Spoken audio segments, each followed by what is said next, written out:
Bonjour chers amis, je suis l'écrivain Léon-Claude Amugamougou et je suis là pour vous présenter un certain nombre de mes productions qui pourront aider à l'accompagnement de l'Afrique sur le chemin de son développement.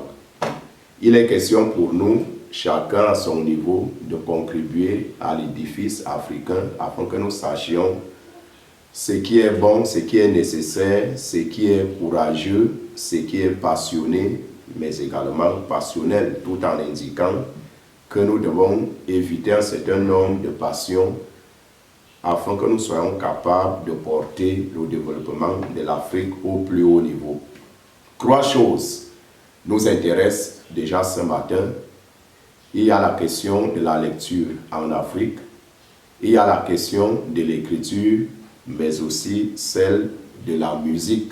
Nous voulons encourager les Africains à lire, à écrire et à chanter, surtout à danser, à bien danser cette danse qui fera de l'Afrique une Afrique africaine, une Afrique dense, une Afrique immense, une Afrique capable de porter son propre développement et surtout de bénéficier des fruits de celui-ci.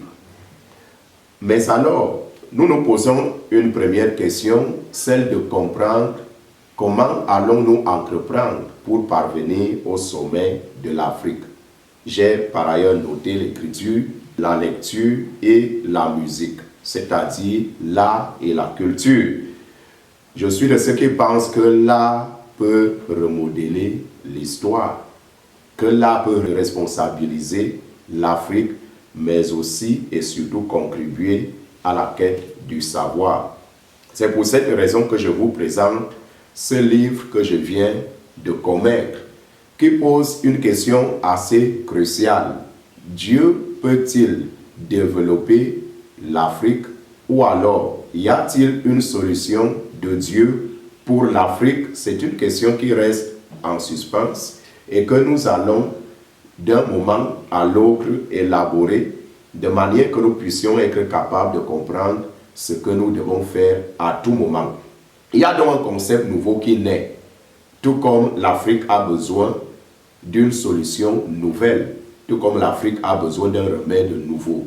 L'Afrique aujourd'hui a besoin des penseurs, ceux-là qui sortent un peu des sentiers battus pour rénover ce qui est ancien, renouveler ce qui a disparu et qui était pourtant nécessaire pour revoir le sens même de notre Afrique, le sens de notre histoire. Oui, je parle de la mythonie, la science des songes.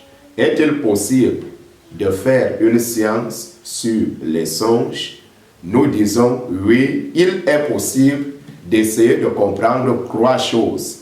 La quête du monde ou du sens au travers des rêves que nous avons, la compréhension ou l'explication de ces rêves que nous avons et troisièmement, l'impact de ces rêves que nous croyons tenir de Dieu et qui pourraient donc changer de façon notable notre société. C'est pourquoi nous nous sommes intéressés aux rêves et pour y parvenir, nous avons commis cet ouvrage, cet opuscule intitulé « La mythonie, la science des songes ». Il vous permettra de comprendre un certain nombre de choses concernant les rêves, mais aussi cette épineuse relation qui relierait Dieu aux rêves et qui donnerait ce que nous appelons le songe. La mythonie, la science des songes, elle est bien disponible dans les éditions Fonda et ne coûte que 3000 francs. C'est un ouvrage que nous allons de temps en temps essayer de décortiquer pour permettre à un grand nombre de personnes de parvenir au sens que nous voulons donner à nos rêves, à nos sensations psychiques et à tout ce que nous croyons parfois de mystérieux, mais qui est bien sûr historique. Le songe a souvent construit l'humanité, nous le pensons, en tout cas dans la mythonie. Et il y a un autre livre qui va suivre celui de la Mythonie, toujours publié dans les éditions Fonda et commis par moi-même.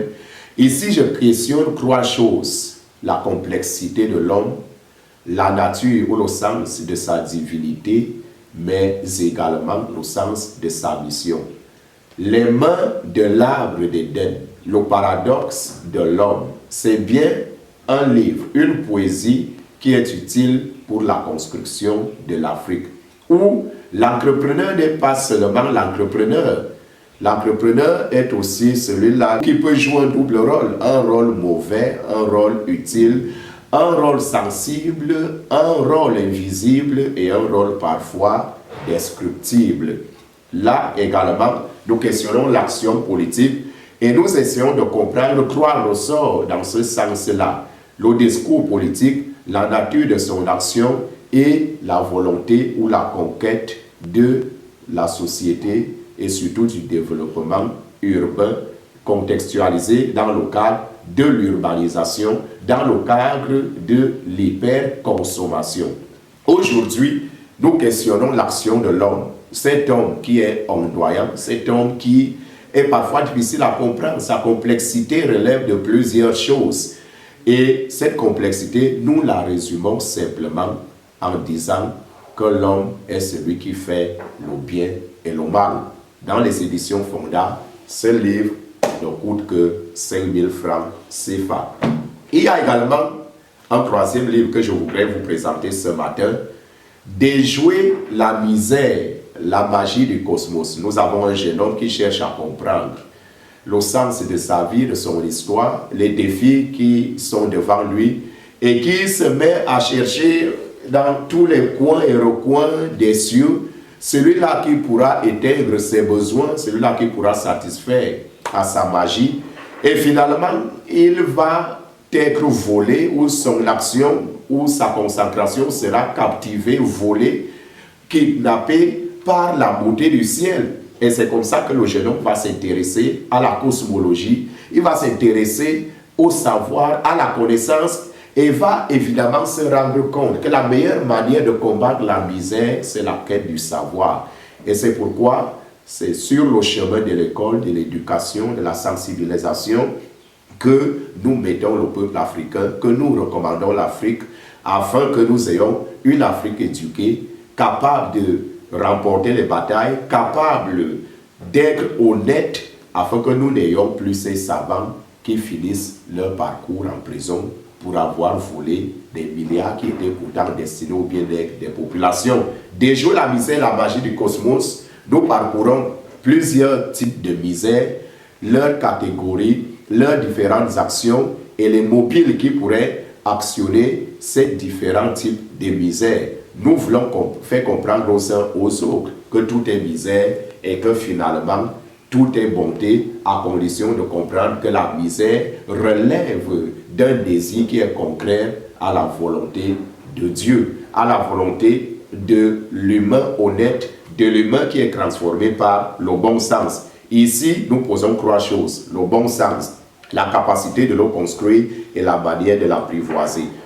C'est pourquoi c'est un ouvrage que nous recommandons beaucoup plus aussi aux élèves, aux étudiants, mais également à tous ceux-là qui voudraient être remarquables dans leurs différentes actions. C'est un ouvrage qui coûte 5 000 francs aux éditions Fonda, et pour l'avoir, vous pouvez juste pour l'instant essayer de nous contacter au 237 658 97 41 46. C'est notre numéro au WhatsApp. Écrivez-nous et vous saurez tout ce qui est nécessaire par rapport à l'achat ou à l'acquisition de ces livres. Pour l'instant, nos bureaux sont en pleine rénovation, et le moment venu, nous allons vous communiquer nos différentes coordonnées. Vous pouvez également nous écrire à notre adresse email bibliocosmologie2021@gmail.com, et là, nous saurons également vous répondre. Voilà en gros, chers amis, ce que j'avais à vous présenter ce matin en ce qui concerne nos productions, et vous ferez cadeau d'un poème de fin de cet ouvrage, Déjouer la misère, la magie du cosmos, qu'il faut aussi rappeler qu'il s'agit d'une poésie. Et le poème de fin nous dit ceci: venez, venez, venez, mes amis, Chantons et dansons, écrivons et lisons. Chantons la paix, l'honneur et la gloire.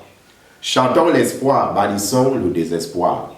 Chantons l'amour, haïssons le désamour. Chantons l'excellence, écrasons la médiocrité. Venez, venez, venez, mes amis. Écrivons et lisons pour désarmer l'ignorance. Écrivons et lisons pour décorer la grandeur. L'univers nous appelle, l'histoire nous interpelle, que nos voix retentissent par-delà les mers, que nos plumes résonnent par-delà les océans. Le Groenland veut nous entendre, les galaxies veulent nous lire, l'histoire veut nous connaître, le monde a soif de nous. Chantons et dansons, écrivons et lisons. Mes amis, le destin est entre nos mains. Les générations futures comptent sur nous, chantons et dansons, écrivons et lisons.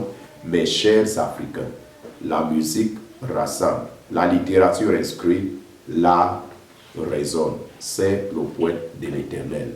Merci.